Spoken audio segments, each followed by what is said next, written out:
So secondary fuel filters, why would you want one? And if you have one, how should you do it? Well, it's a great idea to have a secondary fuel filter in principle. Everybody wants to have a long engine life, a long fuel injection life, and keeping contaminants out of your fuel system is really a great way to achieve that. The problem is that we see an enormous amount of issues with secondary fuel filters, and it's not because there's anything wrong with the filter itself, and the installation itself might not be that bad, but it misses an important point. Now, the aftermarket filtration is typically set to about 5 microns, which is not a bad size really to capture a whole lot of contaminants that your factory filter wouldn't capture.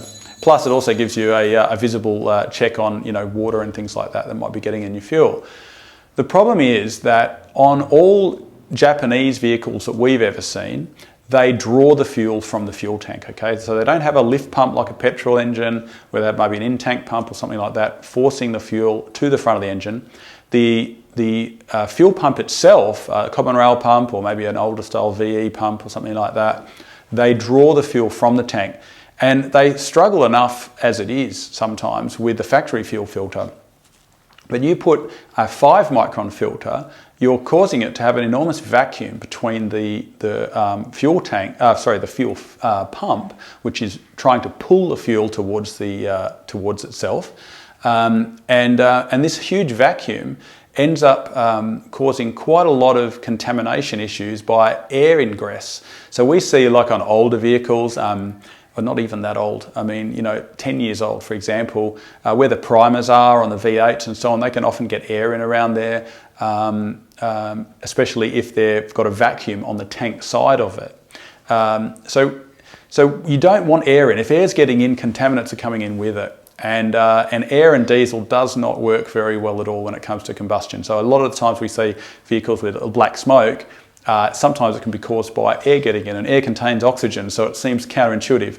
But it's very important that your fuel has when it's injected in the cylinder, it's very high atomization, very high level of atomization, and having air in there, it just wreaks havoc with it.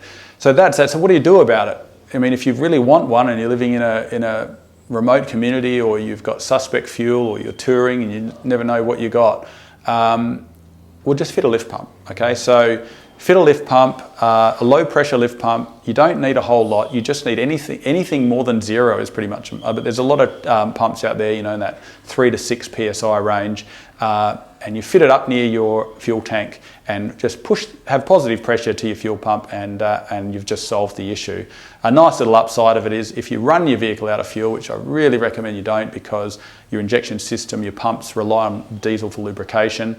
You don't want air in there by running it dry, but if you do run it dry, it instantly primes itself. You don't have to get out of the car and prime it.